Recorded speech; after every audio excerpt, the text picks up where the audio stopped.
Welcome back to lecture number 10 in our studies in Bunyan's Pilgrim's Progress.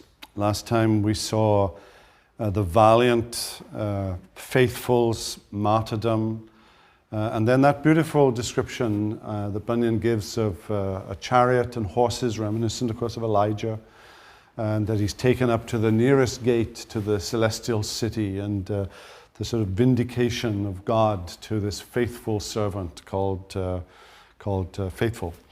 And then that little song that was sung in his memory, "Well, faithful, thou hast faithfully professed unto thy Lord, with whom thou shalt be blessed. When faithless ones with all their vain delight are crying out under their hellish plight, sing, faithful, sing, and let thy name survive, for though they killed thee, thou art yet alive." And then the next line, that's a terrible bond of friendship that's been broken. Faithful has just emerged in the story, now he's been taken out of the story. The next line in Pilgrim's Progress says, "Now I saw in my dream that Christian went not forth alone, for there was one whose name was Hopeful, being so made by the beholding of Christian and Faithful in their words and behavior, in their sufferings at the fair, who joined himself unto him, and entering into a brotherly covenant, told him that he would be his companion." What a beautiful thing here. Faithful is gone, but this man, Hopeful, has seen the death of Faithful. This blood of the martyrs is the seed of the church, Tertullian said. And out of martyrdom, the church has emerged. We see that story in Eastern Europe. We see that story in Korea. We see that story in China. We see that story in parts of Africa in the 20th century. And now emerges Hopeful. Hopeful will be with Christian right to the end of the story. Some of you remember how Christian has a little bit of trouble crossing the river that eventually leads to the celestial city, and it is Hopeful who actually almost carries him across that river at the end of the story. So Hopeful is yet another friend, and the importance of friendship, I think, in Bunyan's understanding of what the Christian life should be like.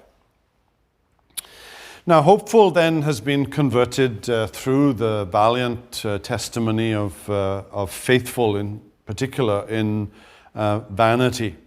Now, the two of them walk together and come across Byans, Mr. Byans, who is from the town of Fair Speech. He doesn't tell them his name, but he does relate to them some of his kindred, including a Mr. Facing Both Ways, the parson, Mr. Two Tongues and his wife, my Lady Faining's daughter.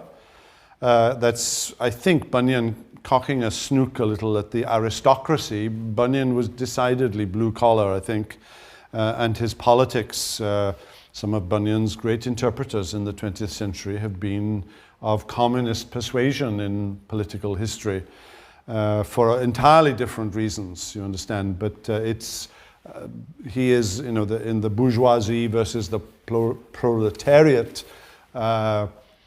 Bunyan was definitely of the proletariat variety rather than the bourgeoisie. So communist historians in the 20th century have sort of been drawn to Bunyan and have made him out to be something that I don't think he was.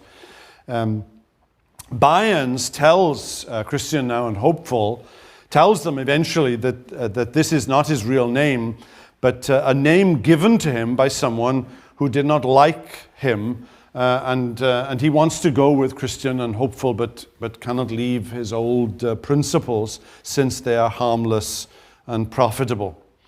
And as they look back, Christian and Hopeful see that three others have joined Byans: Mr. Hold the World, Mr. Money Love, and Mr. Save All.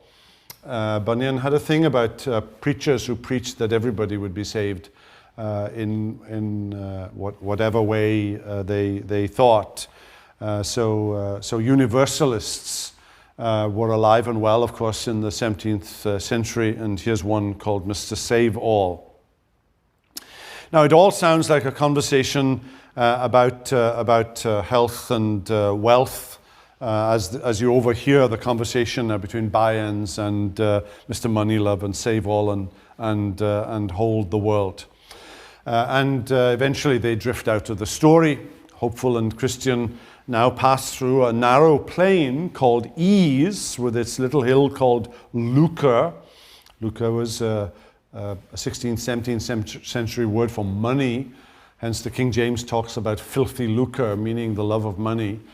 There's a place now in this story called Lucre with a silver mine in it. A man called Demas calls out, and Hopeful is tempted to go back and have a look, but Christian senses the danger and stops him. Of course, Demas in the New Testament is the man who, having loved this present world, forsook Paul.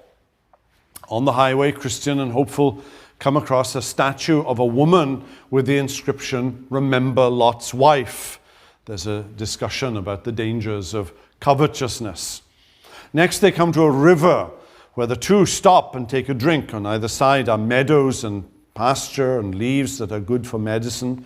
There's a recognition here of passages like Psalm 23 and Ezekiel 47 and Revelation 22. They lie down, they fall asleep.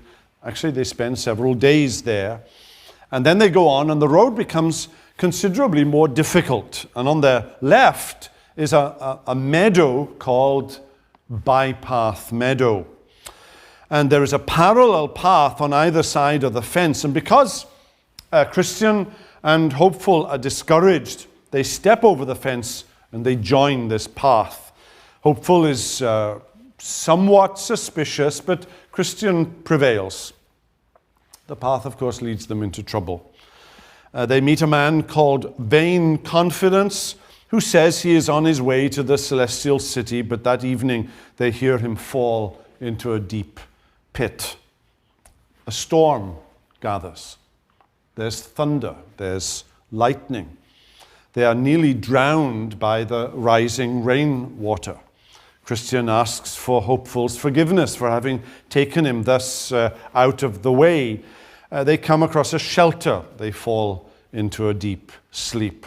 What they don't know, of course, is that they have strayed into the grounds of Doubting Castle and Giant Despair, who occupies the castle with his wife, Diffidence.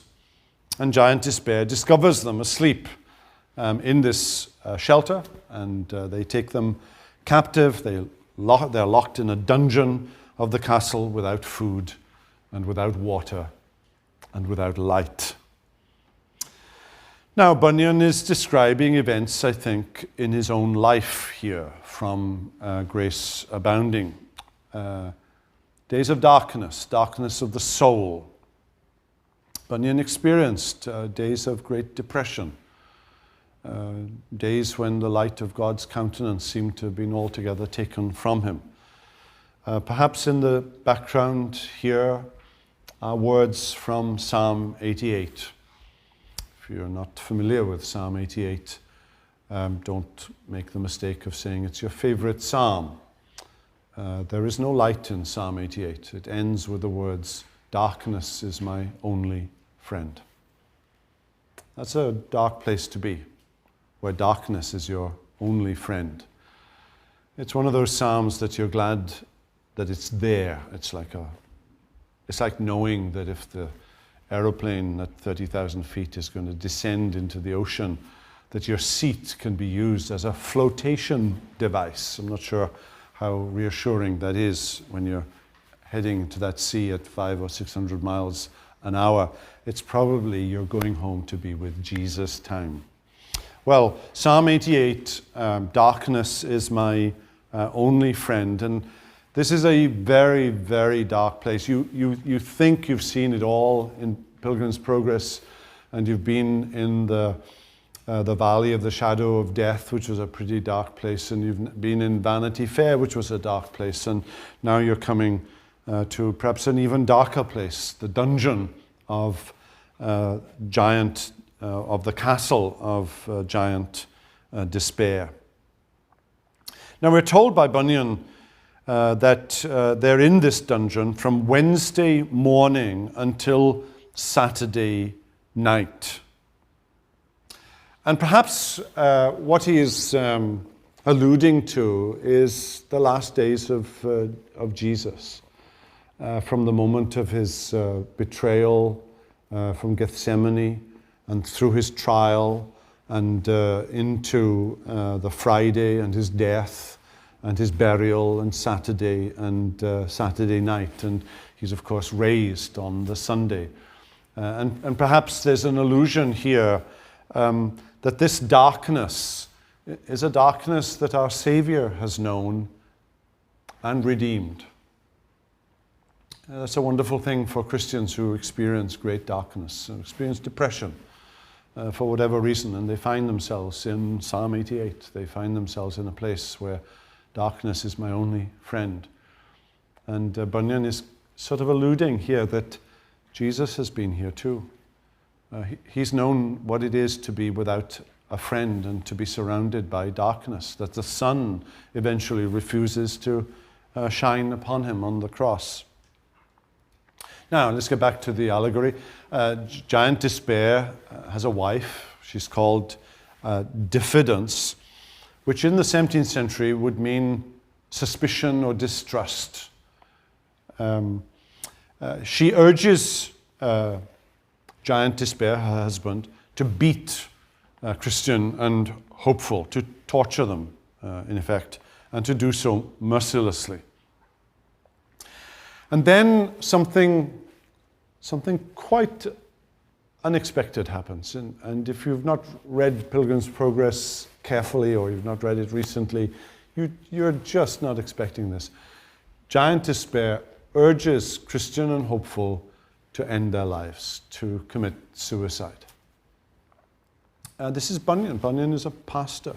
He's dealing with very dark issues, some of the darkest issues, the issues of suicide and the temptation to take one's own life. And all of us, I'm sure, in this room, and I'm certainly not an exemption to this, have known dear friends, Christian friends, who have taken their own lives, or we've been pastors in situations in churches where young people, college students especially, have taken their lives. And I've certainly had my share of those pastoral situations, and they're among the most difficult and the most dark that you have to deal with. And what a mercy, what an insight, what a pastoral mindset Bunyan has, that in this family tale, Pilgrim's Progress, that parents would read to their children, that here that you reach this really dark moment, and Christian and Hopeful are genuinely tempted. They are very tempted to take their own lives. And I think Bunyan is saying Christians do sometimes reach this place. Perhaps Bunyan did. Perhaps in his imprisonment. Perhaps in the 12 years that he spent in prison, there were occasional evenings when he descended into a very dark place. It's a rather lengthy and sensitive section in Pilgrim's Progress, and if you have a mind to, I would urge you to study it carefully. Hopeful, it's Christian who is most tempted to take his life. Hopeful gives him 10 reasons why he shouldn't, and they're absolutely wonderful. They're a Christian Puritan pastor giving reasons why you shouldn't take your life. And on the Saturday evening, at the urging of Diffidence, Giant Despair takes them out into the castle yard, and he shows them skulls and bones and skeletons of those who have been killed in the past, bringing the temptation then to its peak, bringing the sense of despair and the hopelessness of the situation. And they're beaten once more, and Giant Despair doesn't carry out his threat to actually kill them, because he too is under the sovereign control and direction of Almighty God. And I think this is a wonderful section. It's a dark section. I find it quite astonishing. But I also am impressed by the way Bunyan is actually ministering pastorally to an extremely difficult situation.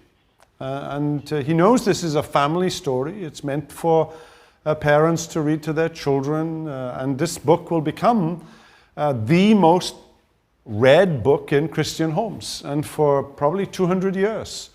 Almost until the present generation, this was the most widely published book, apart from the English Bible, in English literature. Consider for a minute the testimony of Spurgeon. Spurgeon, of course, loved Pilgrim's Progress.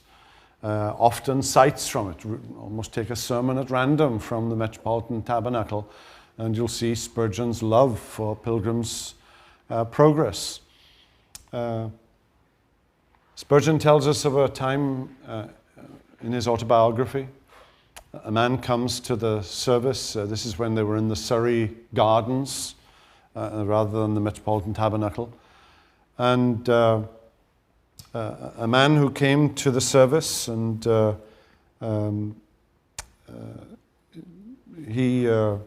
he's despondent, and he's thinking of ending his life, and then he hears Spurgeon one day, and then he's delivered. And Bunyan is telling you about this in his autobiography. He tells of his own story.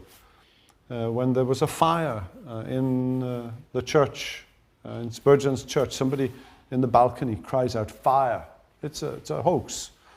But there's a stampede to get out of the building. This is before all the sort of civil codes that we now have for fire escapes and so on. Several people are killed. I think up to about a dozen people are killed in the stampede to get out of the building. Spurgeon is absolutely and totally shaken by it. He's out of commission. He doesn't preach for months afterwards.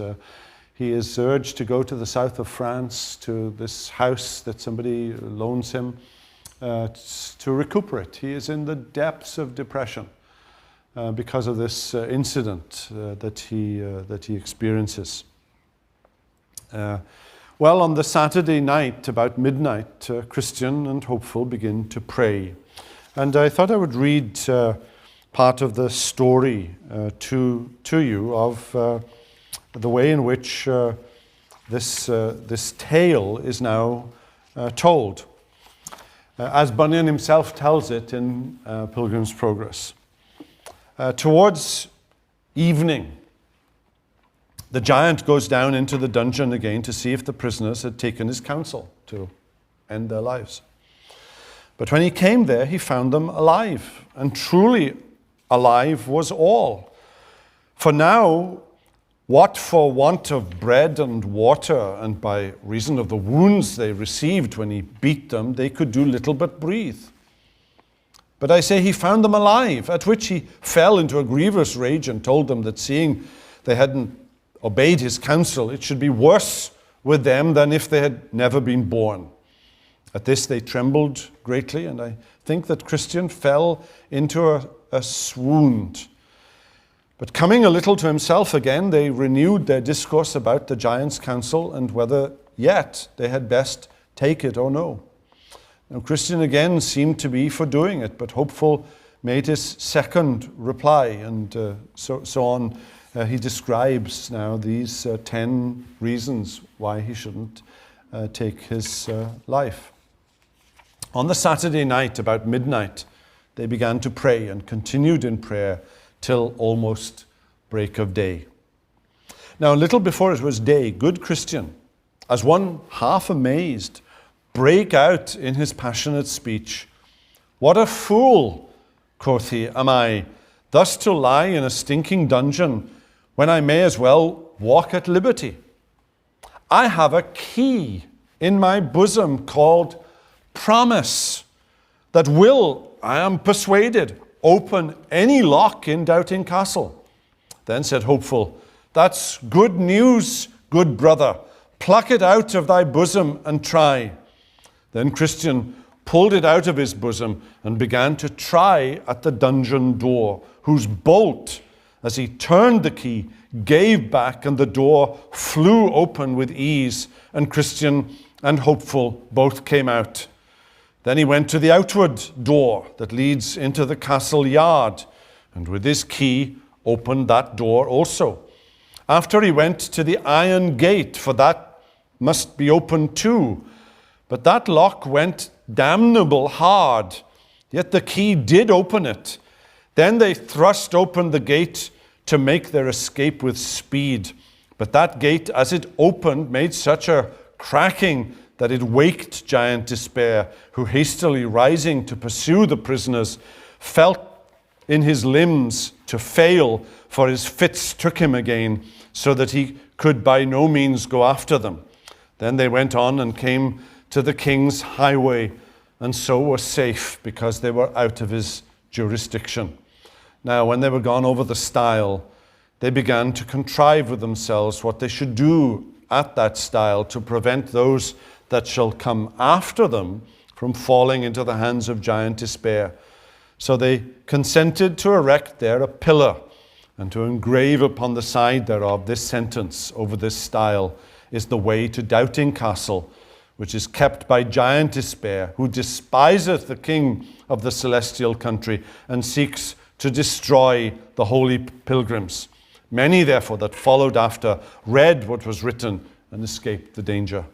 This done, they sang as follows: Out of the way we went, and then we found what was to tread upon forbidden ground. And let them that come after have a care, lest they for trespassing his prisoners are, whose doubting castles doubting, and whose names despair. Well, in part 2 of Pilgrim's Progress, Christiana, actually the two of the sons and some others, go into this castle and destroy it. Just remember this part of the story where this warning is given, because the two boys, they're teenagers, they're just ready for a fight, and they go in to destroy the castle and raze it to the ground. But a very dark section of Pilgrim's Progress that ends with this key called promise that's lying all the while in his bosom. It's the promise of the covenant that God will always hear the cries of his children who come to him by faith. Well, we'll continue this narrative in our next lecture, in lecture number 11.